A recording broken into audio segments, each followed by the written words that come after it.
Bonjour, la petite vidéo de la semaine. Alors, comme tu l'as vu, aujourd'hui, on va parler d'ordre et de tranquillité. Pourquoi est-ce que j'associe ces deux termes? Eh bien, parce que personnellement, je suis la démonstration que plus il y a de l'ordre, plus on est tranquille.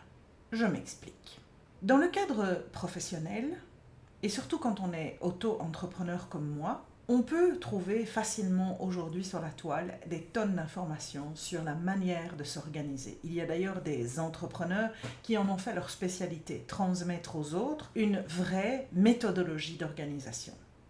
Organisation, ça veut dire quoi? Ça veut dire faire une liste en définitive de tout ce qui est à faire et de pouvoir le mettre en place de manière à parvenir à aller jusqu'au bout de ce qu'on a décidé de faire. Quand on est dans la vie privée, il y a aussi ce type de possibilités qui existent sur la toile.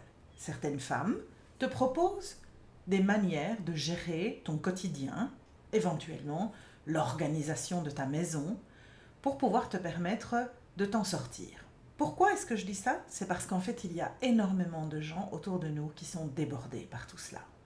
En gros, si tu parles avec les gens autour de toi, et surtout des gens qui sont, je dirais, dans des activités professionnelles, en plus de leurs activités familiales, ça veut dire éventuellement un ménage, des enfants, éventuellement un partenaire ou pas, peu importe, mais une structure qui veut que quand le travail s'arrête, tu n'as pas que du temps pour toi.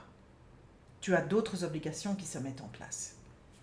Si le travail est devenu ultra exigeant, parce que quelque part tu es constamment connecté, que dans certaines entreprises on te demande presque d'être disponible le soir et le week-end, et que tu rentres chez toi et que tu te retrouves devant une quantité de tâches phénoménales à devoir accomplir, voire que tu dois le faire quasiment toute seule, est-ce que tu es capable de gérer tout ça sans qu'à un certain moment tu ne craques? Voilà pourquoi je reviens avec ordre égale tranquillité.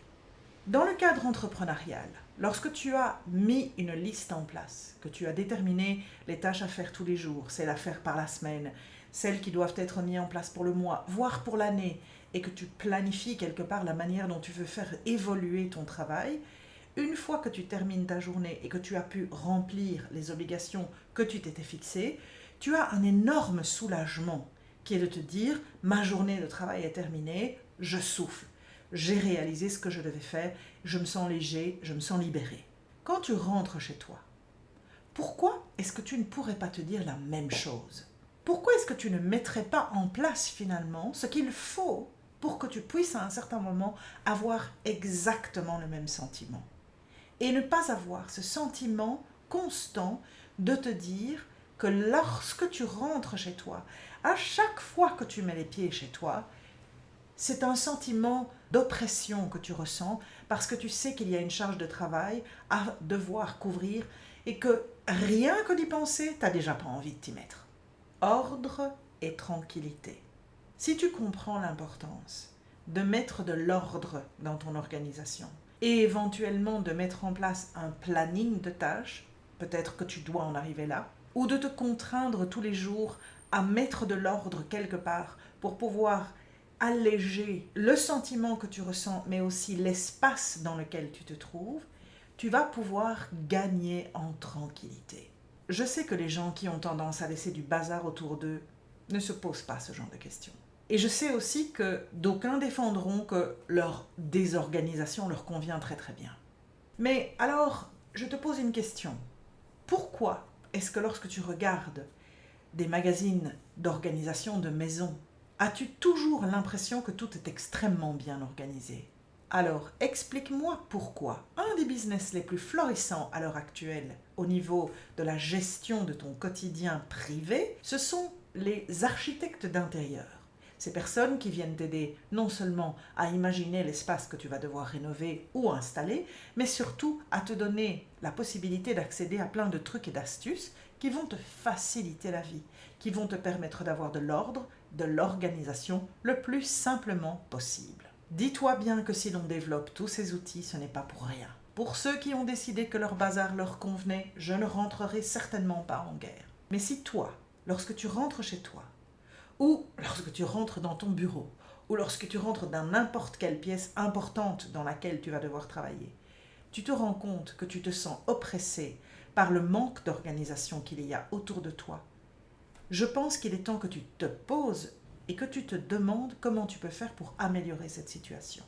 La montagne te paraît peut-être difficile à atteindre parce que la quantité de travail peut effectivement être conséquente, alors fais-le petit pas par petit pas.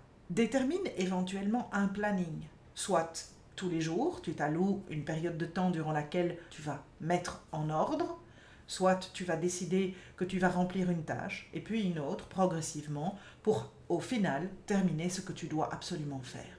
Quelle que soit la méthodologie que tu mets en place. Et même si effectivement c'est une méthodologie qui va te contraindre à devoir faire quelque chose, dis-toi que si tu mets en place une méthodologie et que tu l'appliques de façon régulière, tu vas finir par arriver à un moment où l'organisation sera en place.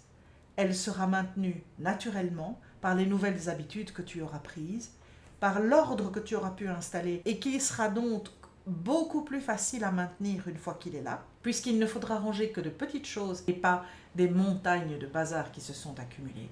Et tu découvriras à quel point, lorsque l'on a de l'ordre et de l'organisation, que ce soit dans le cadre professionnel ou dans le cadre privé, on libère son esprit pour pouvoir enfin, quand on s'arrête, se sentir encore plus tranquille parce qu'on sait qu'on n'a rien laissé de côté et que quand on est enfin libéré par toutes ces corvées, le temps qui nous est alloué, il est là pour faire exactement ce que tu as envie de faire. Alors j'espère que tu vas réfléchir à cette approche et peut-être te demander, dès que le moment sera possible, comment organiser ce qui est désorganisé autour de toi pour te permettre de gagner en efficacité, en ordre et surtout en tranquillité. Et n'oublie pas de faire coopérer tout le monde. Tu n'es pas toute seule à devoir tout faire. Le principe, c'est de mettre tout le monde au boulot pour que chacun apprenne dans ce processus pourquoi il est important d'avoir de l'ordre, de la méthodologie et de pouvoir enfin être tranquille, parce que crois-moi, ce que tu apprends pour toi, tu le transmets aux autres autour de toi et ça les enrichira quand ils seront eux-mêmes confrontés à ce genre de situation plus tard. Bonne communication avec toi, bonne réflexion, bonne interaction avec les autres aussi, et bonne progression vers la tranquillité. À la prochaine fois. Salut!